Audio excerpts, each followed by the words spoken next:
Salut Valentine, ça va? Salut, ça va Charlène et toi? Oui, ça va, merci. Avant de commencer, je voulais te remercier d'avoir accepté de participer à cette aventure avec moi. Le courage que tu as pour du coup en parler, quoi. C'est cool, merci. Eh ben merci surtout à toi de donner la parole à des femmes comme moi ou comme il y a beaucoup d'autres femmes qui souffrent de toutes ces maladies et qui malheureusement restent dans le silence. Et Ouais. il faut briser ce cercle du silence. Donc je suis là pour ça. Ok. Du coup, est-ce que tu peux te présenter en quelques mots? Oui, alors moi je m'appelle Valentine, j'habite en Auvergne, j'ai 28 ans actuellement et j'ai été diagnostiquée au mois de juillet 2024, enfin officiellement. Ouais. Je souffre d'endométriose, d'adénomiose et de SOPK. Voilà. D'accord. Donc, voilà. Le panel. Exactement, j'ai les trois. Il fallait autant tout prendre d'un coup, comme ça c'est parti. C'est ça. Et du coup, tes symptômes, elles sont apparus quand exactement? Alors, moi, ça a vraiment été dès mes toutes premières règles. Donc, je sais même plus exactement l'âge que je devais avoir, mais je devais à peu près avoir 10, 11 ans. D'accord. Dès les premières règles, ça a été des douleurs absolument atroces, des règles totalement anarchiques, donc qui étaient là quand elles en avaient envie. Et voilà, de très fortes douleurs. Ça a vraiment commencé dès le tout premier cycle que j'ai eu de ma vie, en fait. Ouais. Et t'as eu des règles du coup irrégulières et tout, quoi. Totalement irrégulière, avec de très fortes douleurs qui déjà m'handicapaient pour faire du sport ou ce genre de choses, ou même avoir une vie normale de jeune fille de 11 ans. Ouais. J'en ai fait part à ma mère à ce moment-là, quand j'ai eu mes problèmes de règles, enfin mes premières règles déjà tout simplement. Oui. Elle a vite compris qu'il y avait un souci, donc elle a décidé de m'emmener voir un gynécologue. Donc à l'époque, j'étais encore vierge. Ouais. Tout ce que j'ai entendu pendant toutes ces années d'errance médicale, c'était que c'était totalement normal d'avoir mal pendant ses règles, que j'étais en gros une petite douillette. Il m'a mis sous pilule pour au moins atténuer, alors ça n'atténuait pas les problèmes, on va dire, de douleur, Oui. mais au moins j'avais des règles pseudo-régulières. Voilà. D'accord. Donc ça a été mis en place à ce moment-là. Ouais, du coup, en fait, ton quotidien a été infecté de suite, quoi. C'est pas... Ouais, dès mes premières menstruations, j'ai fait waouh, ok, d'accord, mais c'est vraiment normal d'avoir mal à ce point-là. Et voilà, le corps médical, comme je pense beaucoup d'entre nous, voilà, nous ont dit que c'était totalement normal d'avoir mal pendant ces règles, même s'il était au point de faire un malaise. Tout ça, c'est apparemment à leurs yeux totalement normal. Ouais. Donc voilà, et à part me faire traiter de petite douillette, voilà, je n'ai pas eu de soutien au niveau du corps médical à ce moment-là, ni pendant de nombreuses années d'ailleurs. Ouais. Donc on était resté là-dessus, donc je suis restée pendant des années et des années et des années, jusqu'à même encore au jour d'aujourd'hui, sous pilule, en essayant un nombre de pilules incalculable, avec toutes les molécules possibles et inimaginables, mais ça n'a fait qu'aggraver avec le temps en fait. Donc voilà. Ok.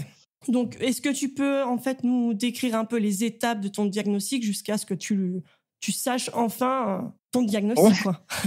Alors, comme je disais, dès mes toutes premières menstruations, voilà, j'ai une maman qui est très à l'écoute, heureusement. Donc, elle m'a emmenée, donc, comme je disais, tout de suite voir un gynécologue qui m'a prescrit une pilule.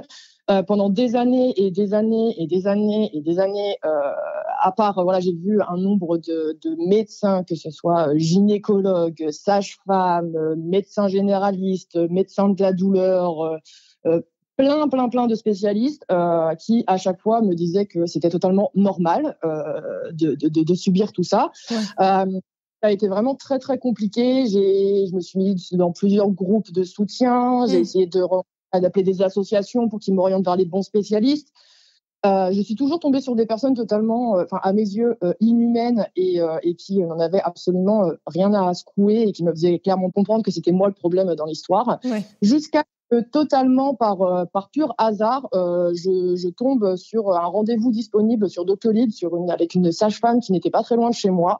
Et je me suis dit, de toute façon, voilà, quitte à en avoir fait déjà une vingtaine, voire même plus, autant y aller jusqu'à ce que je tombe sur le bon.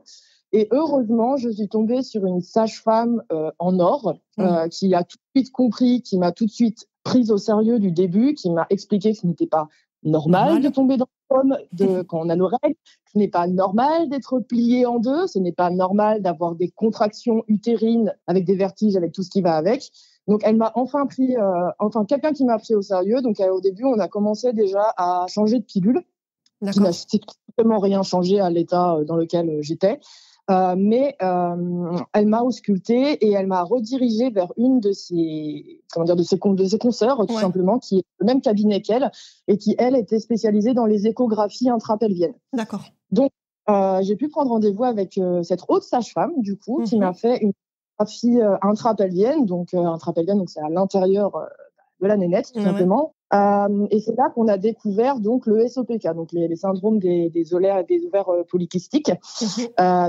A dit que mes ovaires étaient entièrement recouverts de plein de kystes, de plein de micro-kystes, et que la douleur devait déjà en parallèle, d'un premier temps déjà venir déjà de là aussi. Elle a fait une exploration pour essayer de trouver de l'endométriose qu'elle n'a pas trouvé à ce moment-là. D'accord. Donc, il est retourné voir ma sage-femme avec les résultats de sa consoeur. Et elle m'a dit que voilà, donc pour elle, le SOPK, d'accord, on était bon, mais que pour elle, il y avait quand même quelque chose et qu'il fallait aller chercher plus loin parce que c'est pas normal de passer une semaine par mois sous morphine à l'hôpital. Ouais. Donc, quand on a ses règles. Donc, elle m'a prescrit une IRM à passer dans l'hôpital à Clermont-Ferrand. Donc forcément, les temps de délai à chaque fois, c'est des spécialistes, c'est des choses comme ça. Donc vous avez à chaque fois, enfin moi en tout cas dans ma région, à minima 6 mois, voire plus de délai avant de pouvoir avoir un rendez-vous. Ouais. Donc j'ai enfin eu un rendez-vous au mois de juillet 2024 pour passer cette IRM. Et dans cette IRM, on m'a en effet donc bien diagnostiqué officiellement une endométriose et une adénomiose en plus de mon syndrome de SOPK. D'accord. J'ai commencé à 11 ans et j'ai eu mon diagnostic à 27 ans. Ouais. Ça fait quand même une errance médicale incroyable. Quoi. Ouais, de 16 ans, quoi. Exactement, mais bon, voilà. Je vois. Voilà. Long parcours, très, très laborieux. Et donc, au jour d'aujourd'hui, au moins, ce qui est bien, c'est que, on va dire, le point positif, c'est qu'au moins, on a un mot sur ce qui se passe. C'est ça. En tant que personne qui souffre de ça, c'est déjà une reconnaissance, me dire, OK, je suis pas folle, en fait, il se passe vraiment quelque chose. Donc ça, déjà, ça soulage. Après, voilà, malheureusement, ça n'ouvre qu'une brèche sur tout ce qui va m'attendre dans le futur. Voilà, donc là, je sais que l'année 2025, ça va surtout être une année pour voir tous les spécialistes que je dois voir. Donc là, je suis suivie par un gastro-entérologue. Donc on est en train de faire les examens pour voir exactement où est-ce que l'endométriose a attaqué le système digestif. Et j'ai aussi rendez-vous avec un spécialiste en urologie pour voir à quel niveau ça atteint sûrement l'urètre, etc. Mais bien sûr, comme à chaque fois, il y a 6 mois d'attente entre chaque spécialiste. Donc, faut pas être pressé. Voilà, faut vraiment pas être pressé, malheureusement. Voilà. Et après, ils te disent, mais pourquoi vous n'êtes pas venu avant ? Exactement. On fait comme on peut. Nous, on vit ça au quotidien. C'est quelque chose qu'on a au quotidien, qu'on a tous les jours avec nous. On vit avec. Donc, quand on déjà, estimez-vous heureuse. Moi, par exemple, pour l'urologie, il n'y avait aucun spécialiste qui pouvait me prendre pour tout 2025 dans ma région. Et quand j'ai demandé à mon chirurgien d'aller me faire suivre dans une autre région pour pouvoir avoir accès à un spécialiste plus rapidement, ils ne font pas de coopération interrégionale, si je puis dire. Et donc, en fait, on me dit non, il faut vraiment que ce soit dans tel hôpital, par tel médecin.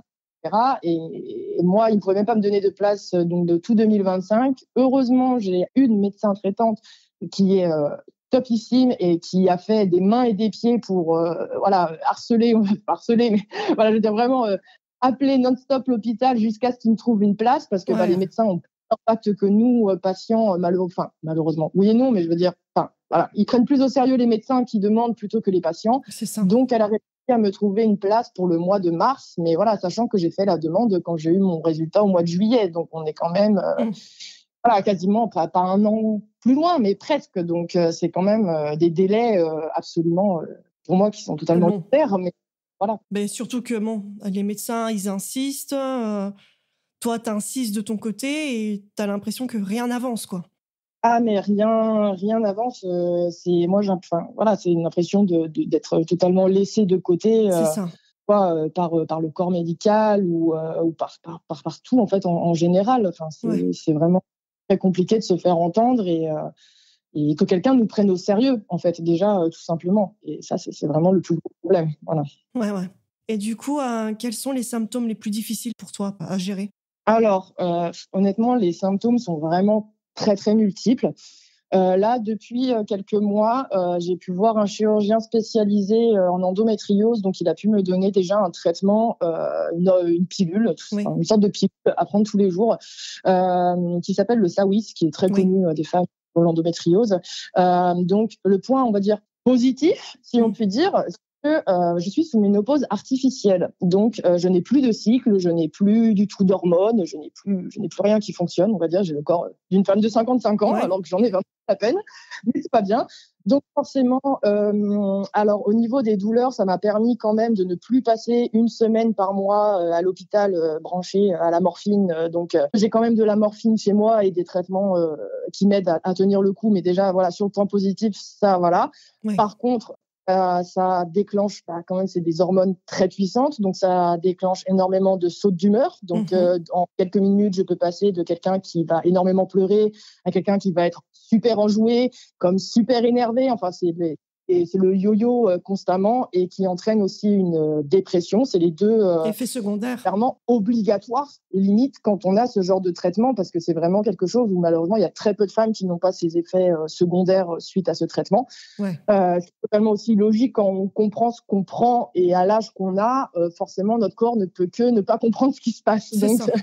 Donc voilà, donc forcément, du coup, ça cause énormément de soucis, que ce soit dans ma vie professionnelle, Ouais. dans personnelle, dans ma vie au quotidien avec, en fait, juste avoir des relations avec des gens parce que c'est très difficile. Donc pour contrer ça, voilà, j'ai pris quand même plusieurs arrêts maladie. On a mis en place avec mon médecin un suivi psychologique. Ouais. Je suis sous antidépresseurs actuellement à très forte dose. Je suis aussi sous anxiolytiques actuellement pour contrer ces problèmes. Donc on prend des médicaments pour contrer des effets secondaires qu'un médicament nous impose. Donc, c'est quand même fou. Et ensuite, après, vraiment, dans la vie, c'est vraiment compliqué. Il y a quand même toujours les douleurs qui sont là au quotidien. On va pas se mentir. Il y a des jours où ça va beaucoup mieux que d'autres, heureusement. Ouais. Mais ça reste quand même très difficile. Donc, c'est des douleurs pelviennes. En fait, j'expulse quelque chose qui n'existe pas. Enfin, j'expulse maintenant, ce n'est plus du sang parce que je n'ai plus de règles. Mais en fait, mon corps crée des contractions utérines constamment. J'ai ce qu'on appelle l'endobélie, donc en fait le ventre de femme enceinte, parce qu'en fait c'est une inflammation, l'endométriose. Donc je peux avoir le ventre hyper plat le matin et l'après-midi avoir une sensation de gonflement énorme. Moi, ce qui m'impacte surtout énormément dans ma vie aussi, c'est les problèmes digestifs. Oui. Donc c'est des diarrhées constamment, des vomissements constamment. Tous les jours, non-stop, une perte de poids absolument, voilà. Impressionnant. Voilà, en quelques semaines, là, en l'espace de 3-4 semaines, j'ai perdu 7-8 kilos. Ouais. Avant, j'étais à plus un bon 38 facile, un bon 38. Maintenant, je rentre dans un 34 sans aucun problème. Ouais. C'est vraiment très dur. Donc, j'ai des médicaments à prendre avant manger, après manger, avant de me coucher, au moment, après, des calmants pour m'aider à dormir. Ouais. En fait, une trousse à pharmacie que j'ai H24, en fait, tout simplement avec moi parce que je n'ai juste pas le choix. Et ma meilleure amie, qui est la bouillotte, avec qui je ne peux plus me décoller. Dès que je pars, n'importe où, j'en ai toujours une, que ce soit dans la voiture, dans mon sac à dos, au boulot, j'ai toujours une bouillotte avec moi parce que c'est vraiment la chose qui te soulage. Qui me soulage un petit peu, on va dire, en cas de pépin. Ce que j'essaie de faire comprendre, c'est que l'endométriose, l'adénomiose, la SOPK, tout ça, c'est vraiment un ensemble parce que c'est des adhérences qui se créent au niveau du système digestif, de l'urètre, de beaucoup de choses. Ouais. Et en fait, dès qu'il y a quelque chose d'inflammé, tout va s'inflammer. Donc, même si de base, par exemple, j'ai mal à l'utérus, en fait, ça va tirer sur mon intestin, qui va tirer sur... Et ainsi de suite. C'est quelque chose qu'on vit au quotidien. C'est-à-dire que c'est au quotidien, comme si au quotidien, vous aviez, je sais pas, moi, je sais que j'ai par exemple des grosses migraines, je fais souvent des malaises, ce genre de choses. Donc, je dis, tous les jours, vous avez des contractions, vous avez comme si vous aviez une grippe, une gastro à la fois. Enfin, c'est un mélange d'énormément de choses et c'est quelque chose qu'on doit vivre au quotidien et ça crée une très, très grosse fatigue chronique. Oui. Et on a beau dormir 15 heures par nuit, ne pas sortir, rester cloîtré chez soi, à ne rien faire, la fatigue est toujours là parce que c'est tous les jours, le même cirque dans notre corps. C'est ça. Et ça, c'est vraiment, vraiment difficile à vivre. Tu as des crampes intestinales. Moi, je sais que dans mon cas, j'ai mal au bras droit, souvent. Ouais. J'ai mal aux jambes, j'arrive plus à marcher. Énormément, les jambes, énormément. Pareil, ça me fait des sortes de décharges C'est ça. électriques. Moi, en tout cas, ça part des lombaires à peu près et Ouais. ça descend aux genoux. Hier soir, j'étais dans mon lit tranquille. Il devait être 23 heures. Je commençais à m'endormir. Et en fait, d'un seul coup, comme des coups d'électricité, comme si un petit taser s'amusait à nous taser. Je me suis relevée de mon lit et j'ai recommencé à faire mon yoga, etc. Parce que je sais qu'il y a des postures qui m'aident à me détendre et à détendre les muscles à ce niveau-là. Et voilà. Mais quand dans la journée, on a déjà pris plus d'antidouleurs qu'il ne faut, qu'on a déjà fait tout ce qu'on a mis en place, qu'on a fait attention à notre alimentation, qu'on a pris nos médicaments à l'heure, qu'on a fait attention à ci, à ça, et que on n'arrive même pas à dormir parce que la douleur est toujours là. Ouais. Voilà. C'est très difficile. C'est un ensemble de beaucoup, beaucoup, beaucoup de symptômes, en fait. C'est ça qui est très dur à vivre. Ouais. Du coup, la question suivante, ça allait être est-ce que tu as exploré des approches alternatives ou complémentaires pour gérer tes douleurs? Donc, le yoga, c'est ce que tu viens de nous dire? C'est ça. Donc là, moi, j'ai mis en place vraiment plein de choses. J'ai fait de la méditation. Donc ça m'aide encore aussi pas mal. J'ai fait de la sophrologie, j'ai fait de l'hypnose, j'ai fait beaucoup de choses. Et en tout cas, les choses qui, moi, après, chacune est totalement différente. Bien et chacun sûr. trouve, chacun vit la maladie d'une manière différente et a besoin Tout à de choses fait. différentes. Moi, je sais que j'ai besoin de calme. Oui. J'ai besoin de ressourcer et d'être en accord avec moi-même et à ce qui se passe à l'instant T. Bien sûr. Et en tout cas, le yoga et la méditation, c'est vraiment quelque chose que j'ai mis dans mon quotidien et que j'essaye de garder au maximum. Bien sûr, il y a des jours où quand on est plié, qu'on est littéralement en position latérale de sécurité avec notre couillotte, c'est beaucoup plus compliqué. Voilà, il y a des jours où notre corps, on a beau avoir envie de le faire, ça suit pas. Mais par contre, oui, c'est ce que j'ai mis en place. Après, j'essaye aussi, tous les jours, je bois énormément de tisanes composées de fleurs, De de feuilles framboisier? de framboise, de mélisse, de CBD, tout. J'ai fait tout ce qui est un peu les tisanes naturelles au maximum. Faire attention à ce que je mange parce que ça joue énormément aussi sur l'intestin et sur le syndrome du côlon irritable. Et sinon, je dirais aussi les huiles essentielles qui m'aident. En fait, j'essaie beaucoup de tourner vers le naturel, ce qui est quand même totalement paradoxal quand on voit la dose de médicaments chimiques du coup que je prends par jour. C'est totalement le contre-opposé de voilà. Mais je prends déjà tellement de choses chimiques dans mon corps que si je peux trouver une autre alternative qui n'est pas chimique, je vais essayer de me tourner là-dessus. Oui. J'ai réussi, en tout cas, moi, à me soulager au moins, même si c'est pour l'espace de 20 minutes. Quand je fais mon yoga, ça me détend 20 minutes et c'est toujours 20 minutes de répit dans une journée. Donc, c'est toujours ça de gagner. Ouais. Oui, voilà. 20 minutes de gagner, c'est déjà beaucoup pour ce qu'on subit en 24 heures. Comme je disais encore typiquement hier, j'ai fait mon yoga le soir et je suis allée me coucher. J'allais bien. C'était pas mal, en tout cas, c'était pas trop mal. Et voilà, 23 heures, coup d'électricité, ça reprend et c'est des douleurs dans les jambes. Et en fait, c'est tellement insupportable que je me suis relevée et que j'ai recommencé à faire des étirements pour essayer de détendre tout ça parce que même les antidouleurs ne faisaient pas effet. Donc, au bout d'un moment, faire quelque chose, quoi. Donc, en tout cas, vraiment un impact direct. Je le vois directement dès que je fais mon cours de yoga et de méditation. Ça me recentre et ça à aller mieux. Voilà. Oui, et du coup, grâce à cette maladie, dans un sens, peut-être qu'il y a beaucoup de femmes qui se ressentent sur elles-mêmes. Et c'est peut-être ce qu'il faudrait qu'on fasse de plus en plus. Exactement. Je pense que c'est déjà très difficile. Après, je pense que chacun a un rapport totalement différent avec le fait de vivre, par exemple, dans le moment présent, ce genre de choses. Moi, j'ai énormément de mal avec ça, je pense, comme beaucoup de monde. Je vis beaucoup dans qu'est-ce qui va se passer dans le futur. Et c'est ça. Déjà, moi, je suis quelqu'un de très prévoyante, peut-être même trop, mais en même temps, quand on voit ce qu'on a à payer et quand on voit tout ce qu'on a à gérer et qu'on sait qu'on va l'avoir jusqu'à la fin de notre vie, on ne peut pas se permettre de ne pas être prévoyante. En fait, on ne peut pas se permettre, tout simplement. Donc, c'est dur de lâcher prise sur quelque chose que l'on sait qu'il ne va pas partir et qui sera là, et il faut réussir à l'accepter. C'est ça. Et moi, je sais que me reconcentrer sur le moment présent, ça dure pas très longtemps. Je peux passer 45 minutes, 1 heure à faire de la méditation, à essayer de me recentrer sur moi. Pendant ce temps-là, je me sens bien. Mais c'est vrai qu'après, quand on revient à la réalité, c'est là. Ça revient au grand galop. 20 minutes étaient bien, mais maintenant, il faut refaire tout ça, payer le spécialiste, payer les médicaments, payer ça, et c'est un cercle sans fin, mais il faut essayer de trouver une petite bulle d'oxygène dans tout ce cafarnaum, quoi. Voilà. Et évacuer, du coup, tous les problèmes qu'on a, que ce soit médicaux, santé, douleur, c'est ça. Évacuer tout ça, et donc, du coup, le lâcher-prise, parce que si on n'a pas de lâcher-prise à un moment donné, nos maladies vont empirer, parce que ça vient aussi de l'anxiété, du stress, de l'énervement. Tout à fait, tout à fait. C'est bien pour ça que c'est vraiment difficile parce que le moindre petit truc, il suffit que voilà, j'ai passé une mauvaise journée parce que je sais pas, au travail, ça s'est mal passé, ou il y a quelque chose X ou Y qui se soit passé. Je vais avoir par exemple un pic de stress, déclencher une crise et en fait, je vais être couchée pendant 3 jours derrière parce que cette crise va totalement m'assassiner. C'est dur au quotidien parce que par exemple, je sais que quand tu es en contact social avec des gens, donc par exemple que tu sois au travail, ou ça entraîne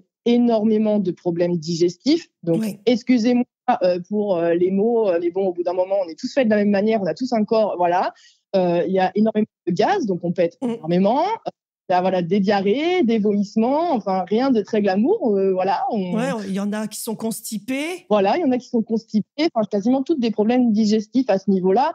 Et c'est vrai que moi, juste d'être au travail, de devoir me retenir, par exemple, pour ne pas péter, tout simplement. En plus, le fait de retenir pendant quelques minutes ce besoin, ça me crée une crise. Parce que du coup, je entre en conflit avec mon corps qui a besoin de quelque chose tout de suite dans l'immédiat, à l'instant T, et je le bloque parce que je ne peux pas, parce que publiquement, enfin dans notre société, on ne peut pas, on veut voilà. On a ça. Savoir-vivre et un savoir-être à respecter dans l'endroit où on se trouve. Et c'est vrai que je me m'auto-mets en crise tout simplement parce que je n'ai pas forcément, par exemple, accès à un toilette tout de suite ou que je suis en conversation, donc je ne peux pas libérer mes gaz tout de suite ou ce genre de choses. Et ça c'est vraiment problématique au quotidien, en fait. Ouais. Est-ce que tu as eu du soutien tout le long de ton parcours ? Alors, au tout début, comme je disais, dans les premières années, quand j'étais vraiment jeune, j'avais ma famille qui était vraiment là. Parce que voilà, quand on est jeune, c'est un petit peu la découverte de tout. Et je sentais un vrai soutien. Maintenant, plus le temps passe, je ne dirais pas qu'ils n'ont pas de... Enfin voilà, que ma famille sans contrecœur, c'est pas ce que je veux dire non plus. Non. Le soutien n'est pas le même parce que je pense qu'on grandit et les gens ne nous voient plus comme une petite enfant qui a mal, mais comme une adulte qui se plaint de ce qu'elle vit. Je pense que ce regard fait toute la différence et je dis famille, mais c'est aussi amis, proches, enfin voilà, dans l'ensemble de mon entourage. Bien sûr et heureusement, j'ai des amis qui me comprennent à 300% et qui sont là pour m'aider. Malheureusement, ils sont très, très peu et pas du tout à côté, géographiquement. Voilà, géographiquement, pardon. Elles sont pas du tout là, il y en a même qui sont totalement dans d'autres pays, donc ça n'a strictement rien à voir. C'est pas un soutien que je vais avoir en bas de chez moi. Enfin voilà, dès que on s'appelle, on se voit dans les 10 minutes. Oui, ou que tu es en crise, du coup elles peuvent venir ou des trucs comme ça, quoi. Exactement. Là, non, c'est vrai que là j'ai des amis quand même, heureusement, voilà, qui habitent pas très loin de chez moi, enfin, on va dire à une demi-heure, donc qui peuvent venir quand il y a vraiment un gros pépin. Mais sinon, qui habitent à plus à 1h30, 2 heures, voire dans comme je dis, d'autres pays. Donc, à ce niveau-là, c'est vrai que c'est plus un soutien virtuel que vraiment physique. C'est vraiment difficile. Et après, ce que je dis, je trouve, enfin, après, c'est un avis personnel, mais comme je disais, notre entourage a plus tendance à nous voir maintenant comme une adulte et comme une petite fille qui se plaint d'avoir mal et auquel on va faire attention et on va prendre soin parce que c'est une enfant. Et je trouve qu'il y a un peu ce truc de on doit être des femmes fortes, indépendantes, on doit s'en sortir toute seule. Le ciel peut nous tomber sur la tête, c'est pas grave, on va le prendre, on va le mettre sur nos épaules et on va tout casser et on va continuer à avancer. C'est ça. Et bien sûr que c'est l'esprit qu'il faudrait avoir. Mais quand on a la maladie au quotidien, c'est beaucoup plus dur de mettre en place ce genre de choses. Et c'est OK d'avoir des émotions négatives. Bien sûr. C'est OK de ne pas se sentir bien. C'est OK de dire, non, aujourd'hui, excusez-moi, mais vous allez tous prendre une balle perdue et vous allez tous aller vous faire parce qu'aujourd'hui, ça ne va pas. Aujourd'hui, ça ne va pas du tout. Donc, j'ai beau être une femme forte et indépendante et voilà. Aujourd'hui, merde. En fait, tout simplement, merde. Et comme les gens ont très faible connaissance de la maladie et des impacts que ça a sur la personne au quotidien, je pense qu'ils stigmatisent et c'est pas grave, c'est bon, t'as pas le cancer, enfin voilà, ça pourrait être pire. Et c'est pas parce que ta situation est problématique qu'elle est forcément pire ou moins pire qu'une autre. Chaque vie est différente. Moi, je trouve qu'il y a un vrai manque de soutien envers les personnes atteintes de ces maladies. On nous infantilise et on nous fait passer pour les personnes problématiques, alors que ça devrait pas être le cas. Même dans le corps médical, on le sent. À part quelques pépites que j'ai eu la chance de trouver et qui ont vraiment eu un soutien psychologique ou physiquement à m'aider à mettre des médicaments en place ou autre.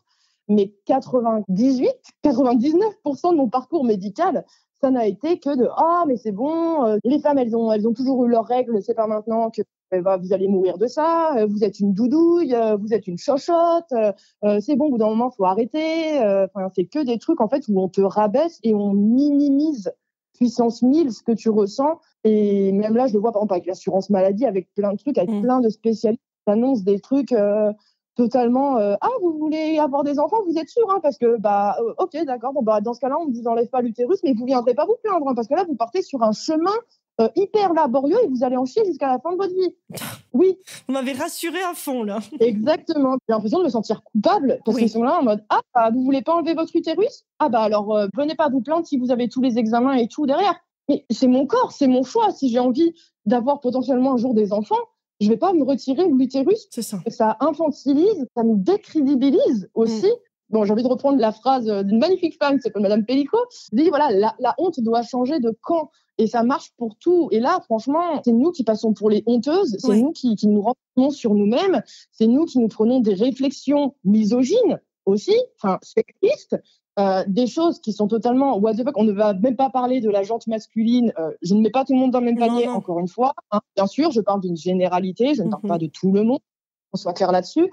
Voilà, c'est pire que lunaire en fait, et on est là et on doit vivre avec ça. Moi, je trouve que le soutien est totalement, en fait, pas inexistant, mais presque. Hein. Honnêtement, pas loin. Je pense qu'il est inexistant parce que du coup, ils savent pas exactement ce que c'est et les douleurs qu'on peut avoir et les problèmes qu'on peut avoir à côté. Et ils sont là en mode t'as la maladie des règles, c'est bon, c'est juste une semaine quoi. Tu peux un peu serrer des dents et tu te tais quoi. On passe au suivant. Et c'est exactement ça. Ils se rendent pas du tout compte. Moi, je sais que même le peu de fois où j'en parlais avec des gens, oui, en gros, t'as mal pendant tes règles. Non. Avoir mal pendant ses règles, c'est juste le premier drapeau. Ah, ok, j'ai mal. Du coup, qu'est-ce qui se passe? Et là, c'est ça qui va te permettre de comprendre qu'il y a potentiellement un problème. Mais c'est juste un facteur alarmant. Ce n'est pas du tout l'ensemble du truc. Les gens ne sont pas au courant de cette maladie, ne s'intéressent pas à cette maladie. On va se le dire clairement, ne s'intéressent pas à cette maladie, ne considèrent absolument pas. Et c'est vraiment très, très dur à vivre, que ce soit vivre. Comme je disais, mais voilà, que les chirurgiens ou les gens spécialisés te parlent comme s'ils venaient d'acheter une pomme et sans aucune empathie, sans rien du tout. Alors que c'est des choses, ils te disent vous aurez peut-être jamais d'enfant, vous êtes sûrement stérile, ce genre de choses. Vous avez un être humain en face de vous, donc là le corps médical, voilà, l'assurance maladie, ce genre de choses, tous les services publics, je pense que tout le monde est au courant de la situation actuelle, pas besoin d'en avoir plus, mais bon voilà, quand on attend 4 heures pliées en deux à l'hôpital et que il y a personne qui prend en charge, ou les spécialistes, il faut des temps d'attente insupportables. Oui, t'oublies. Voilà, c'est un ensemble. C'est vraiment moi je trouve qu'il y a vraiment un gros manque de soutien, et que même les personnes atteintes de ce type de maladie devraient avoir un soutien psychologique pris en charge. Là, par exemple, les dispositifs qu'ils ont mis en place, c'est un peu de la foutaise. Là, on a le droit maintenant à une séance de psy par mois, si je dis pas de bêtises, payée par la sécurité sociale. Sauf que quand vous regardez, il faut pas avoir d'antécédents psychiatriques sérieux depuis 4 ans, il faut pas avoir ci, il faut pas avoir ça, il faut avoir entre tel âge et tel âge. Mais moi, je suis déjà malade depuis longtemps, donc j'ai déjà un suivi psychologique, et en fait, même ça ne peut même pas être pris en charge parce que j'ai déjà des antécédents psychiatriques. Donc moi, je ne peux pas payer mes spécialistes, je ne peux pas payer l'entièreté de mes médicaments, je ne peux pas payer tous les examens. Il y a plein d'examens que j'ai dû annuler parce que je n'avais pas les moyens financiers de les payer, tout simplement. Il y a énormément de médicaments que je ne prends pas parce que je n'ai pas les moyens non plus de les payer. Et ça, les gens ne s'en rendent pas compte, que c'est vraiment une charge mentale, financière, physique, et un ensemble à vivre au quotidien, et que même si par exemple on se sent bien psychologiquement parce qu'on est bien dans la journée, ou je sais pas, il suffit qu'il y ait un truc physique ou qu'il y ait une nouvelle facture qui tombe de nulle part, vous avez encore 150 € à devoir à tel chirurgien. C'est énorme, c'est un ensemble à gérer, c'est pas juste un truc, c'est vraiment un ensemble de symptômes, un ensemble de traitements, un ensemble en fait.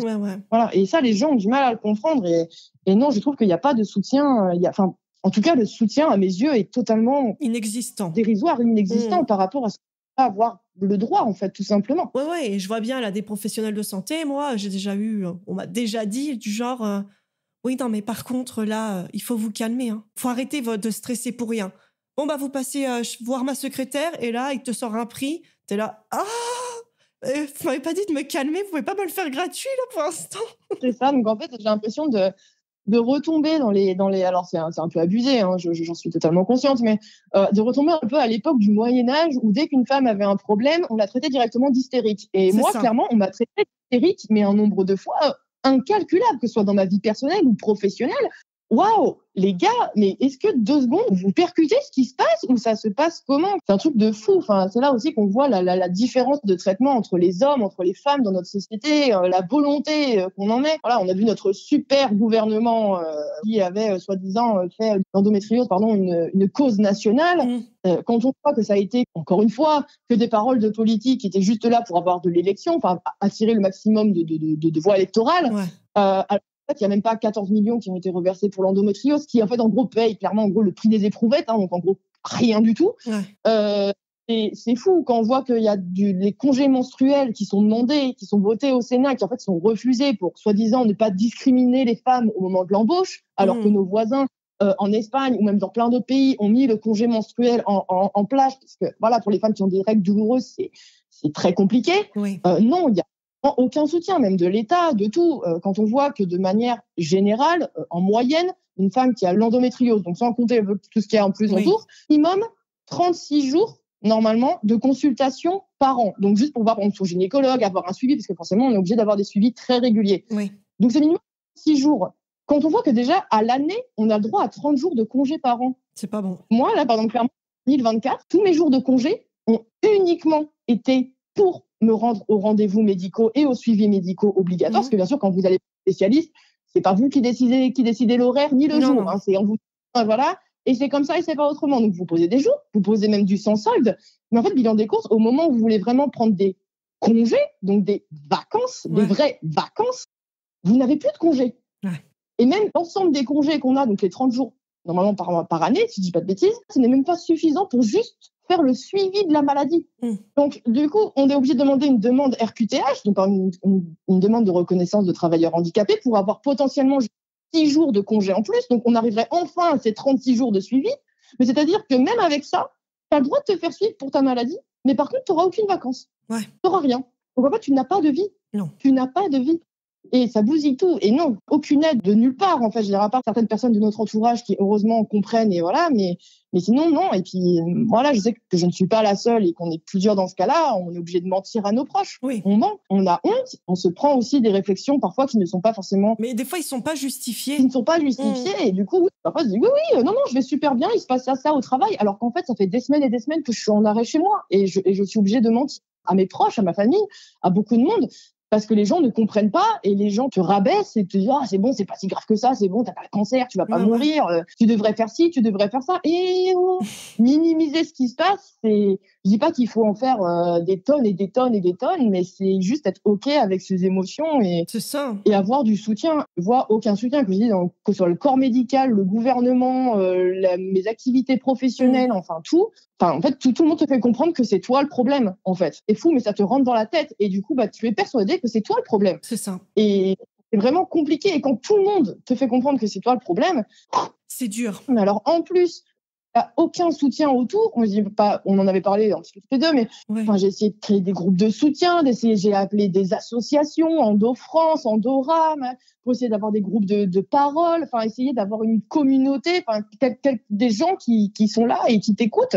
Et d'où le fait aussi d'avoir envie de participer à ce podcast pour que d'autres femmes se reconnaissent et potentiellement aussi envie de partager ça et qu'on en parle entre nous, parce que on ne devrait pas rester cloîtré comme ça chez nous pendant des semaines et des semaines sans voir personne. Et surtout briser ce silence, briser cette maladie qui est tabou. C'est pas tabou en fait au bout d'un moment, parce que c'est pas que les règles, ça impacte pas que les règles, ça impacte notre vie, notre digestion. Ça impacte plein de choses. Ça impacte même, ça peut aller jusqu'au cerveau. Donc, en fait, les gars, arrêtez, écoutez, quoi. Bien sûr, écoutez. Et c'est ça, et ce n'est pas qu'une maladie de l'utérus. Non. Dans la majeure des cas, c'est vrai que c'est basé vraiment sur les problèmes digestifs et urologiques. Mais bien sûr qu'il y a des femmes qui sont atteintes jusqu'au poumon, là, comme tu disais, ça remonte jusqu'au cerveau. On a vraiment une expansion de la maladie. Mais les gens ne prennent pas conscience de ça et ne prennent pas conscience du quotidien. Et c'est quand même incroyable de voir qu'on a quand même une femme sur 10 dans le monde qui est touchée par l'endométriose. Et pour le SOPK, on est quand même à une femme sur 7 en France. Donc, ce qui est quand même énorme. Oui, mais en sachant qu'il n'y a pas de dépistage. Donc, pour l'instant, il y a une femme sur 10. Moi, je dirais les statistiques, c'est à réfléchir. À minima, on est déjà à minima. Donc, à quel moment ça percute pas? Moi, ça me révolte quand on voit comment sont traitées les femmes, comment sont traitées tout ça. Tu dis, mais la maladie, elle est pas là depuis hier. Elle est découverte depuis des années. Je pourrais même plus le dire. Je voudrais même pas dire de bêtises, mais ça fait des années et des années et des années que la maladie a été découverte. Il n'y a jamais eu vraiment de recherche, il n'y a jamais vraiment eu d'investissement. Et on est là, on va attendez, les gars, vous découvrez le Viagra. En 8 mois, il est mis sur le service au niveau mondial et c'est bon, tous vos pipous, ils sont tous contents. Mais par contre, nous, on se vide de notre sang et il n'y a personne qui nous capte. C'est ça. Donc, au bout d'un moment, j'aimerais bien que les gens prennent conscience, que le corps médical prenne conscience, que la société prenne conscience. Ils sont bien gentils avec leur réarmement démographique, tout ça, à faire des enfants, des choses comme ça. Mais ils ne s'occupent absolument pas de la santé des femmes et de l'impact que ça a sur leur vie. Non. Et voilà. Ouais. Et on est traité d'hystérique, on est traité de « Ah, mais tu fais toujours ta victime, t'es une dépressive. » Vous n'avez aucune idée de ce que je vis. Donc, au bout d'un moment, posez-vous les bonnes questions et au lieu de nous qui sommes déjà, on va dire, des victimes de la maladie, arrêtez de nous victimiser encore plus et essayez de nous soutenir et de nous comprendre. Et même si vous pouvez pas nous aider, juste nous écouter. On demande juste à être écouté et être entendu. On vit un combat, en fait. Et donc, du coup, même à l'époque de la guerre, etc., quand il y a eu des combats et qui revenaient, ils étaient soutenus. Nous, on vit un combat, mais on n'est pas soutenus et en mode, en fait, ça serait bien que tu te taises, quoi.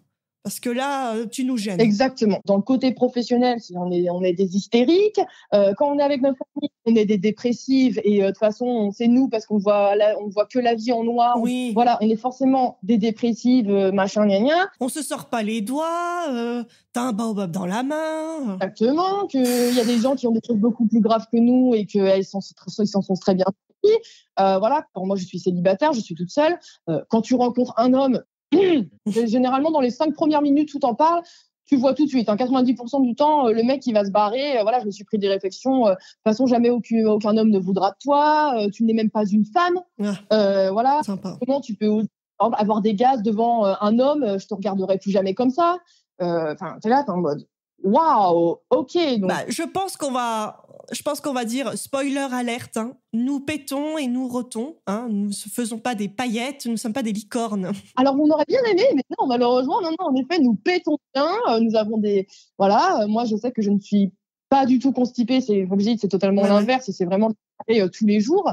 Donc, c'est énormément de gaz, de choses comme ça. Alors, si tu peux même pas être en paix avec toi-même quand tu es avec l'homme qui partage ta vie ou peu importe, c'est quand même très compliqué. Et voilà, quand tu te prends des réflexions, de toute façon, tu n'es même pas une femme. Qui voudra de quelqu'un comme toi? Une femme qui pète, ah mais c'est dégueulasse, jamais j'aurais fait ça. Il faut que tu sois toute belle, il faut que tu sois ci, il faut que tu sois ça. Wow, mec. Et voilà, en fait, tu te dis, mais en fait, à quel moment et avec quelle personne je suis censée trouver du réconfort? Et bilan des courses, on se renferme sur nous-mêmes. Oui. On ment. Quand je dis on, c'est parce que je parle aussi pour des amis qui sont au courant du podcast et qui essaient de me dire parle-en de tout ça pour nous. On se renferme sur nous-mêmes. On ne parle à personne. On invente des mensonges à notre famille, à nos proches, à plein de gens parce qu'en fait, on n'a pas le choix. J'aime pas faire la victime, mais au bout d'un moment, merde quoi. Alors, tu fais pas la victime. Juste, tu expliques ton point de vue, tu expliques ce que tu penses. C'est pas être victime. On a le droit, en fait, de dire non, ça va pas. Point. Donc, pourquoi ça va pas? Et on en parle, tu vois. Et moi, ce qui m'agace le plus, c'est que les mecs pensent que on doit être parfaite, on doit faire tout bien. Mais ça, en fait, c'est la génération. Excusez-moi, mais arrêtez de regarder la télé. Regardez plutôt ce qui se passe dans la rue. Ok, il y a des femmes qui sont maquillées, il y a des femmes qui sont en jupe, il y a des femmes qui sont en pantalon, il y a des femmes qui ont les cheveux tout raplat ou les cheveux en pétard parce que elles n'ont pas eu le temps de se coiffer, tu vois. C'est ça la vie, en fait. C'est exactement ça. Mais ils ne comprennent pas. Et puis il y a quand même déjà un grand grand problème d'égalité. Voilà, qui là, même pas plus tard qu'hier, là, je sais même plus, je voulais te dire le nom du document, mais je pourrais le retrouver, qui expliquait que plus le temps passe, en plus, plus les écarts se créent parce que les femmes sont de plus en plus féministes et les hommes sont de plus en plus machistes. Ouais. Pourtant, normalement, c'est ce qu'on recherche absolument pas dans une société et c'est absolument pas le but recherché, en tout cas, de base. Mais en fait, c'est ça. Et juste une fois, voilà, quand t'es avec un homme et que pourtant ça fait des mois et des mois que t'es en relation avec lui et que tu te retiens pour ne pas trop péter, pour machin, pour essayer de faire les choses très possibles, et qu'un jour t'en as marre, t'as tellement mal au ventre et machin, hop, tu pètes, voilà, et qu'il te regarde, waouh, je te regarderai plus jamais de la même manière, machin. Mec, je suis malade et je suis censée être la femme avec qui tu partager ta vie. Donc, au bout d'un moment, quand je t'appelle, que je suis en sang, que j'expulse du sang et que je tombe pomme parce que j'arrive même pas à tenir sur mes propres jambes et qu'on veut pas me toucher parce que le sang c'est dégueulasse et ça me fait gerber, voilà, je cite, ce genre de choses. T'es là, t'es en mode, mec, tu te rappelles d'où tu sors? Et en fait, c'est quand même fou parce que là, je te demande de me respecter, mais en fait, je demande juste de respecter la femme et son corps tel qu'il est. C'est ça. Je te demande de respecter ta fille, je te demande de respecter ta tante, peu importe, n'importe qui, une femme de notre entourage. Et je pense que ce serait ta mère, ta fille, ta sœur, ta tante, Pierre-Paul Jacques, peu importe qui l'aurait, tu réagirais pas de la même manière. Mais au bout d'un moment, non, le sang des règles, je suis désolée les gars, mais c'est pas dégueulasse. Non. Ce n'est pas dégueulasse, c'est naturel, c'est normal. Et il y a encore un tabou de fou en France par rapport à ça, c'est quand même gravissime. À mes yeux, c'est vraiment gravissime. Comme je disais, par exemple, un homme qui va se couper parce qu'il s'est rasé, il va se couper un peu, je sais pas, sur le côté de la joue, il va avec un petit pansement à la limite ou même pas au bureau, on va dire hey, Jean-Philippe, ça va, t'as passé une bonne journée, ouais, bla. Et on va rien lui dire. La même femme qui a cette petite tache, mais entre les cuisses ou sur le cul, enfin peu importe, dans une zone qui est voilà. Ouais. Alors là, ça va être dégueulasse. Au mieux, on va lui dire oh meuf, putain merde, tu veux quoi? Tu veux un tampon, une serviette, quelque chose? On va lui prêter un truc. Au pire, on va la moquer parce que c'est hyper marrant. C'est ça. Voilà. Et dans tous les cas, la femme, quoi qu'il arrive, elle va passer la pire journée de sa vie parce qu'elle va se faire juger parce qu'elle a du sang qui coule d'entre ses cuisses, qui est pourtant la chose la plus naturelle au monde et qui permet de donner la vie. On est là aujourd'hui d'avoir des hommes qui trouvent les règles dégueulasses, qui ne savent même pas une différence entre un tampon, une cup, ce genre de truc. Ils n'ont aucune connaissance. En plus, ils rejettent en bloc et pour eux, tout est dégueulasse. Ouais. Donc, du coup, c'est vraiment dur d'entendre ça et de te dire waouh, ok, d'accord. En fait, tu me trouves dégueulasse. Enfin, ce que mon corps est, tu trouves moche, en fait. C'est vraiment dur. C'est ça. De me dire pourquoi je me ferais chier à être avec une femme qui a des problèmes alors que je peux trouver une femme tout à fait fonctionnelle. Oui. Ça, je l'ai entendu aussi. On a toutes nos règles. Hein. C'est ça, je ne suis pas une machine. Je ne suis pas genre, c'est que si elle est dysfonctionnelle, service après-vente. Non, mais à moins qu'ils veulent des femmes ménopausées. Et là, oui, du coup, il n'y a pas de règles. Elles sont bien. Hein. Non, mais là, honnêtement, pour avoir un petit peu côtoyé des hommes depuis tout ça et avec l'expérience un petit peu, c'est vrai que honnêtement, le respect que j'ai eu, vraiment, je parle du vrai respect que j'ai eu, je l'ai toujours trouvé des hommes vraiment plus âgés, c'est-à-dire des hommes de plus de 40 ans, par exemple. Vraiment, quand je dis des darons, dans le sens littéral du terme, c'est-à-dire vraiment des vrais parents, enfin qui ont déjà eu une précédente union avec une précédente femme, qui sont séparés, ce genre de choses, peu importe, mais je veux dire 10 à 15 ans de plus que moi, des hommes, pas des garçons, des hommes, bien la différence, et qui ont déjà eu une vie de famille, qui ont déjà eu un enfant, qui ont déjà eu une femme, qui ont vraiment quelque chose de sérieux et qui en fait ont un respect de la femme et qui ont une vision de la femme qui est beaucoup plus respectable et respectée que par exemple les hommes de mon âge. Moi, les hommes de mon âge, à partir de moi, mais voilà, hein, ils viennent, ils te racontent tout ce que tu veux, t'es la plus belle, t'es la plus machin, t'es la tout ce que tu veux, et une fois qu'ils ont fait ce qu'ils avaient à faire, t'as plus aucune nouvelle. C'est ça. Voilà. Mais ou alors et même ceux qui restent, dès que tu leur parles un petit peu de ta maladie, ils partent en courant. Donc voilà, au moins ça règle le problème. Ou un truc du genre bon alors écoute, je suis là pendant 3 semaines, c'est tout. Après, pendant une semaine, tu me vois pas et je reviens dans 3 semaines, d'accord? Allez, on fait ça. Et on propose des trucs. Ah, mais d'accord, je comprends. T'inquiète, ce qu'on peut faire, c'est que on peut aller au resto, on peut aller au ciné et tout, on couche ensemble de temps en temps et puis on verra. Non, en fait, voilà. Ils peuvent te dire qu'ils veulent tous les côtés, on va dire, pseudo-positifs d'un couple, de faire des trucs sympas, de ci, de ça, mais ils veulent avoir la liberté d'avoir cette relation avec plein de femmes à la fois. Voilà. Chacun vit sa vie comme elle l'entend. Je n'ai absolument aucune décision. C'est pas ta vision à toi, quoi. Exactement, c'est uniquement ma propre vie. À moi, voilà, moi je ne suis pas en accord avec ça. Chacun fait ce qu'il veut de son corps, de sa vie, ça ne me regarde absolument pas. Moi, je suis pas ok avec ça. C'est fou quand même de voir le peu de respect que j'ai eu. C'est vraiment par des vrais darons, des vrais parents, et qui sont là en mode non mais attends, mais t'es une femme, c'est normal. Enfin voilà, qui ont un vrai regard bienveillant sur la femme. Et trouve qu'on le perd de plus en plus. Et pour connaître des gens jeunes, des mecs jeunes, beaucoup plus jeunes, qui ont la vingtaine, qui sont plus jeunes que moi, voilà, j'ai l'impression que c'est de pire en pire et que t'es en mode, waouh, mais à quel moment du coup, je suis censée faire quoi, en fait? Je suis censée faire quoi? Et c'est vraiment dur. Ouais. Bon, avec tout ce qu'on s'est dit là, tu trouves qu'il n'y a pas assez de sensibilisation à l'endométriose ou le SOPK et l'adénomiose et qu'elle devrait être améliorée, en fait, hein, parce que là... Totalement améliorée et déjà, ne serait-ce qu'être mise en place, tout simplement. Parce que là, on a par exemple Endomind, qui est une grosse association en France d'endométriose. On a Andorra, par exemple, nous, pour la région Auvergne-Rhône-Alpes. On envoie des mails, ça répond à peine. J'ai demandé plusieurs fois, même à la mairie de la commune où j'habite, tout cela, est-ce qu'il y a des groupes de parole, des groupes de soutien, même si c'est pas forcément que pour l'endométriose, mais pour des gens malades ou qui ont juste besoin d'avoir un soutien, et ça n'existe même pas. Il n'y a rien mis en place par les collectivités, il n'y a rien de mis en place par les associations qui sont censées nous défendre. Alors, je ne les critique pas du tout. Non. Je ne doute pas un seul instant qu'ils sont submergés de travail, qu'ils ont énormément de choses à gérer. Je ne leur jette pas du tout la pierre. Non. Mais quand même, ce trou béant qui est de OK, vous avez ça, mais en même temps, il n'y a aucune aide qui vous est proposée. Et ça, c'est dur. Et quand tu as vécu tout ça, quel conseil tu aurais voulu entendre pour toi? Alors déjà, je pense que c'est plus facile à dire qu'à faire, comme d'habitude, hein, mais il ne faut pas que les gens disent et ce que les gens me mettent comme réflexion, il ne faut pas que je le prenne pour moi-même.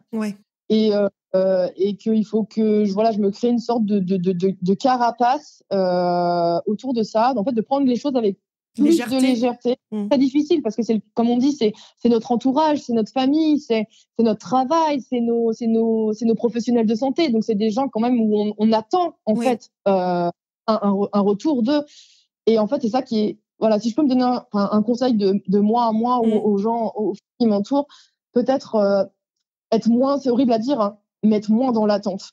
Parce que plus on a quelque chose, plus on est déçu. Plus on espère. Voilà. On a une lueur d'espoir qui, en fait, moi, en tout cas, est brisée à chaque fois que j'essaye d'en parler ou que j'essaye de faire comprendre autour de moi ou essayer de ne pas se renfermer sur soi-même, dit-elle, alors que ça fait des semaines qu'elle est enfermée chez elle à ne voir absolument personne et à juste descendre son chien en bas de son immeuble.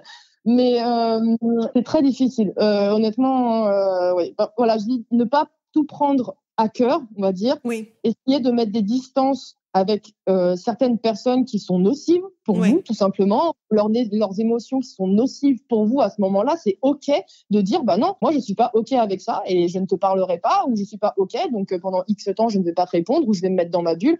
Et en fait, c'est ça, essayer de ne pas tout prendre personnellement, même si c'est très très dur parce que c'est quand même personnel. Hein. Essayer de se détacher au maximum et surtout se recentrer sur soi-même. Je pense que c'est le plus important et que plus on sera à l'écoute de notre corps, plus on le comprendra. Et moi, je sais qu'en tout cas, c'est ce que le yoga m'a fait aussi comprendre et la méditation aussi, c'est que vraiment, je sens que ça fait du bien à mon corps parce que je suis dans le moment présent, je ressens toutes les sensations de mon corps, je l'accepte comme il est.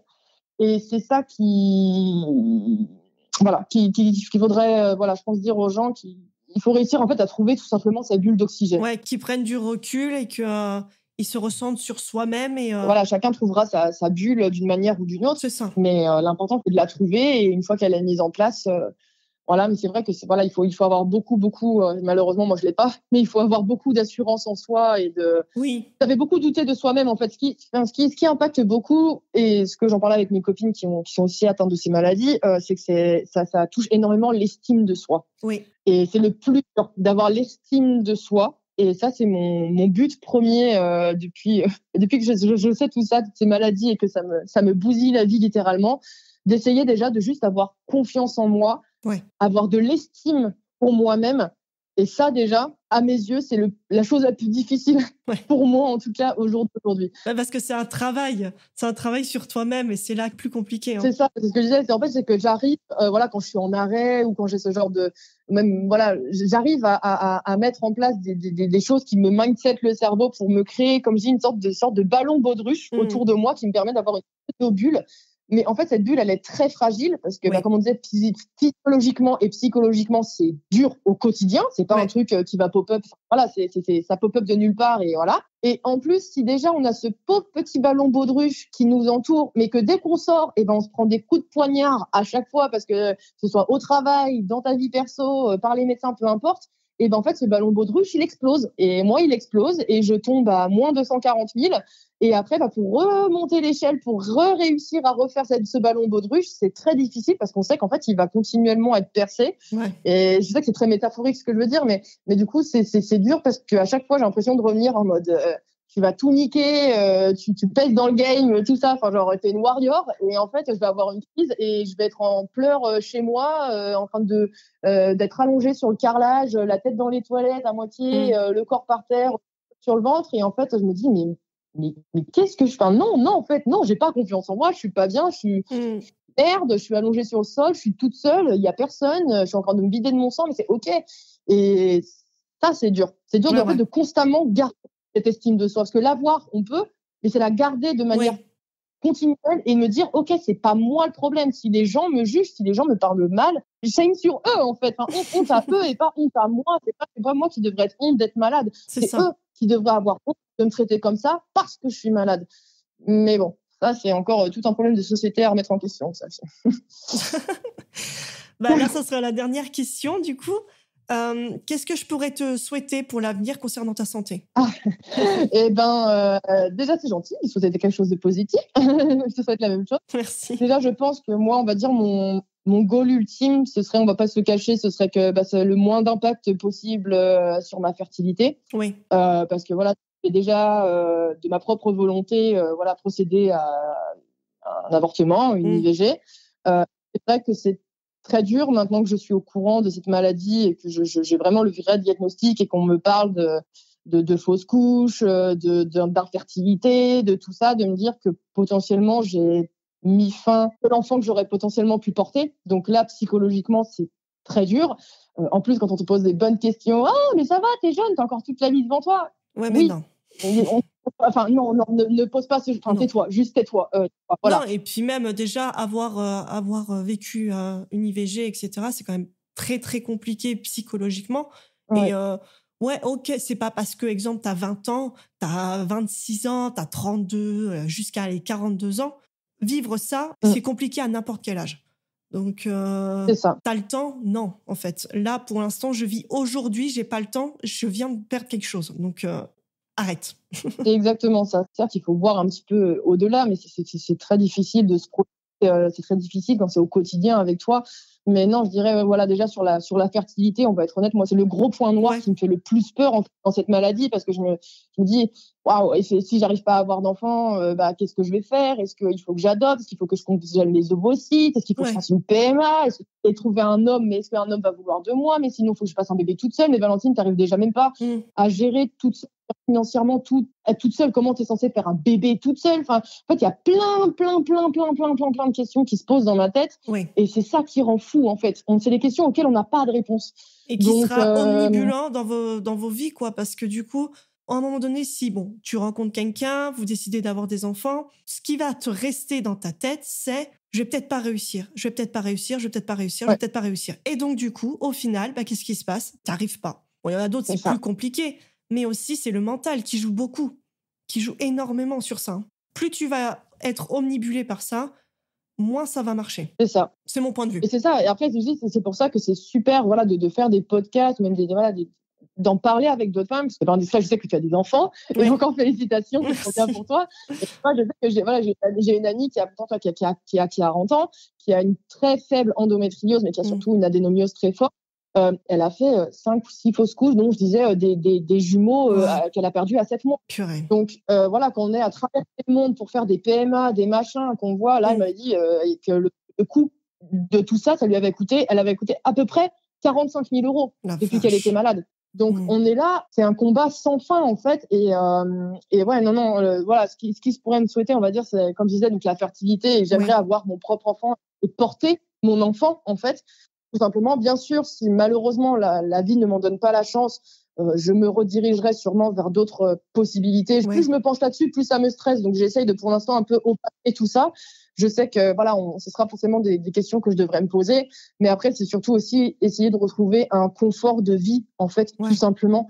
Parce que bah voilà, quand on est malade tout le temps, moi voilà, je ne fais plus du tout de soirée, c'est-à-dire que je ne vais même plus au restaurant, je ne fais même plus de sorties, je fais plus rien parce que les crises peuvent arriver à n'importe quel moment et je peux être très vite très mal. Donc il faut que je sois dans un endroit où je puisse m'allonger très rapidement, où je puisse avoir accès à mes médicaments, accès à des bouillottes, accès à des toilettes, accès à énormément de choses. Donc ça limite énormément ma vie. Et en fait, voilà, c'est juste retrouver un équilibre de vie parce que là, je n'ai plus vraiment de vie sociale, je n'ai pas de vie amoureuse, je n'ai pas professionnellement, c'est très compliqué aussi. Donc en fait, c'est juste retrouver un équilibre de vie. Juste ça, déjà. Avoir un quotidien à peu près normal. Exactement. Voilà, déjà. À peu près normal. Voilà. Au moins, voilà, ne plus être malade dès que j'avale la moindre chose, ne plus avoir peur de sortir de chez moi parce que si d'un seul coup j'ai envie d'aller aux toilettes de manière hyper urgente, et ben c'est option 1, il y a des toilettes, tant mieux. Option 2, je me fais dessus. Le restaurant, on n'en parle même pas parce que voilà, les activités, comme je disais, même aller faire un tour dans la nature, on a envie parfois, mais en fait au bout d'une heure, vous êtes malade comme un chien, vous avez envie de quoi que ce soit, vous avez envie de vomir et tout, quand vous êtes paumé en plein milieu de là. Bon courage, voilà, surtout quand on est toute seule. Oui, puis tu marches dans la nature, si ça va pas, faut faire demi-tour. Bah, bon courage. En fait, c'est ça, c'est qu'en fait, ce qui est très dur, toute ta vie tourne autour de la maladie. Et tu adaptes ta vie en fonction de la maladie. Et je pense que le plus dur, c'est déjà d'accepter d'être malade, d'accepter que tu vas l'avoir jusqu'à la fin de tes jours. Et du coup, déjà, c'est un processus très compliqué. Et en plus, après, il faut réussir à trouver des tips pour que ton corps se sente mieux malgré tout ça. Et ça, c'est le plus dur, je pense, à mettre en place. À trouver des solutions, en fait, pour juste, comme tu dis, retrouver un équilibre de vie et juste être mieux et avoir une vie pseudo-normale, en fait. Ça, c'est vraiment mon objectif que j'aimerais réussir à avoir. Pour l'instant, malheureusement, je ne suis pas du tout, on va être honnête. En tout cas, c'est ce que je te souhaite. Voilà, dans le futur, en tout cas, mon but, conserver la fertilité et faire le maximum que je puisse faire pour conserver et pour ne pas détériorer encore plus et dégrader encore plus le niveau que j'ai actuellement. Et en parallèle, du coup, retrouver un semblant de vie. Voilà, même si on sait que notre vie ne sera jamais normale, on le sait. Non, mais retrouver un semblant de vie paisible, en fait. Pouvoir aller se balader avec ses enfants, d'aller pouvoir sortir avec des amis, de pouvoir aller au restaurant, de pouvoir aller regarder un film ou au cinéma, de pouvoir vivre, tout simplement. Parce que on vit pas, on survit, quoi. Donc, Oui, exactement. C'est de la survie financière, c'est de la survie sociale, c'est de la survie professionnelle, c'est de la survie familiale, c'est de la survie, c'est tout. La survie, il faut se battre. Et de toute façon, on a cette maladie, on l'aura jusqu'à la fin. Donc, on sait qu'on va se battre, on est prête à se battre. Mais si on nous donne pas les oreilles pour écouter notre combat, on n'y arrivera pas. Il faut que les gens en prennent conscience. Donc, et que nous en prennent conscience aussi. Oui. Nous aussi. Il faut qu'on ouvre de la parole et qu'on essaye de s'entraider et de faire, de sortir de ce silence, en fait, qui nous renferme et les autres. Et voilà. Donc, c'est tout ce que je nous souhaite. Et que des bonnes choses, en tout cas. Et voilà, il faut pas oublier qu'on est des guerrières. On va y arriver. OK de ne pas être bien, c'est OK d'être dépressif, c'est OK d'avoir des émotions négatives, c'est OK d'avoir mal, c'est OK de pleurer, c'est OK pour tout. Voilà, c'est OK pour tout. Et c'est pas pour autant que tu es une moins bonne femme, tu n'es pas une belle femme, tu n'es pas une femme, tu n'es pas une personne respectable, tu es un problème.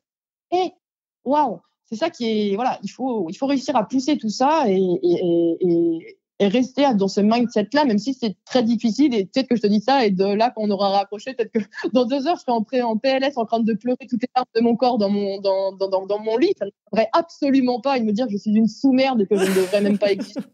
Voilà. Mais c'est les petits moments où ça va un peu mieux. Il faut essayer de lancer le truc et de dire, allez, là, aujourd'hui, je me sens mieux. Aujourd'hui, je vais essayer de faire ça, même si c'est un petit truc. Moi, c'est genre, je vais réussir à marcher jusqu'en centre-ville. J'ai 15 minutes de marche. Valentin, tu peux le faire. Tu vas en centre-ville, tu marches 15 minutes, tu regardes un petit peu les magasins, tu reviens, t'achètes rien, juste tu fais ça. Ok, un objectif. Faire des petits trucs comme ça, petit à petit. Ouais. Voir le côté positif, chaque jour, les bons trucs. Et moi, c'est vrai que j'ai fait un exercice souvent le soir, c'est que j'écris ce qui était positif dans ma journée. Tous les jours, je fais Ouais, ça. c'est Et c'est ça. vrai qu'au fur et à mesure du temps, je me dis, ah ouais, mais tu vois, t'as vu ta journée, en fait, au final, t'as réussi à faire plein de choses comparé à Mmh. avant, comparé à machin, et ainsi de suite. Et j'avance comme ça, en C'est fait. exactement ça. Voilà, c'est pour ça que je dis après chacun a son petit truc, tu vois. Genre, C'est moi, je sais que ça. par exemple, toi, t'écris. Moi, je sais que par exemple, ça, je fais exactement la même chose que toi, mais dans la méditation du soir. Tu vois, quand je fais Mm. mon yoga, j'ai toujours, à la fin, j'ai toujours 3, 4, 5, 6 minutes, ça dépend des séances, de vraiment méditation pure. Et je sais que je me répète dans ma tête ou à haute voix, selon la Oui, méditation, peu importe. Valentine, aujourd'hui, t'as promené ton chien. Juste des trucs oui, qui me semble tout bête, au commun des mortels, mais qui pour nous, quand on vit tout ça, c'est un truc extraordinaire. Dire, ouais, bah Valentine, aujourd'hui, tu as réussi à prendre pas trop de médicaments, tu as réussi à manger sans vomir, ou tu as réussi à aller jusqu'à tel rendez-vous, ou tu as réussi à aller promener ton chien pendant 1 heure, ou que des petits trucs qui semblent futiles à tout le monde. Mais c'est important de se les répéter et de se dire, OK, tu as quand même fait des choses bien, donc il ne faut pas que tu te focalises sur le négatif ou sur le positif. Mais comme je disais, c'est un combat à mes yeux, qu'on ne peut pas mener seul et qu'on aura beau mener seul, en fait, on n'y arrivera pas et il faut non. qu'on nous entende et qu'on nous écoute et qu'on agisse parce que les paroles, voilà. Les paroles, mais il n'y a jamais rien de fait derrière et du coup, on n'y arrivera pas seul. Le combat, on ne Ouais, peut pas ouais. y arriver sans support médical, sans l'aide des associations, sans l'aide du gouvernement. C'est un combat qu'on ne peut pas mener seul. Non. Et ça, il faut que les gens entendent et qu'ils nous aident là-dedans et que les choses changent. C'est pas normal qu'il y ait autant de femmes qui souffrent dans le silence. Ouais. En plus, on nous rabaisse pour ça. Et on n'ose même pas en parler, en fait. Donc, ouais, on reste dans notre silence, dans notre petit truc. Mais en fait, c'est pour ça que j'ai voulu faire ce podcast, parce que je me suis dit, mais en fait, il faut arrêter qu'on se cache derrière nos maladies, tu vois, et dans notre petit coin et tout. Il faut qu'on en parle, il faut que ça bouge, parce que maintenant, c'est bon, quoi. Stop. Ça suffit, quoi. C'est ça. C'est bon, au bout d'un moment, c'est exactement ce que tu as dit. C'est ça. On se rend compte qu'on est toutes, on vit toutes plus ou moins, bien sûr, la même chose, mais voilà, de manière générale, on vit à peu près Oui. toute le même enfer au quotidien et qu'en fait, on en est tellement honteuse et c'est tellement des sujets qui sont, certes, déjà de base, difficiles à évoquer quand tu es avec des personnes que tu connais. Alors, avec des personnes que tu connais pas, c'est encore plus difficile, mais c'est fou d'en être à un point où on se renferme sur nous-mêmes, on s'auto-blâme de ce qu'on a, alors que nous, on est déjà malade, et qu'en plus, on nous rajoute une charge en plus qui est de ouais, mais c'est sale ce que tu parles, mais tu es sale, Valentin, tu es sale, Charlène, tu es sale, machin, machin. On nous fait passer pour des gens dépressifs, hystériques. On peut utiliser plein de mots pour des femmes qui sont dans notre situation, Ben ouais. et il n'y a rien. Mais moi, ça me rappelle un truc où je suis allée voir une seule fois, tu vois, un gynécologue, enfin, pour en parler. Et quand je lui dis, ouais, j'ai des règles hémorragiques et des cailloux de sang, en fait, c'est des cailloux de sang.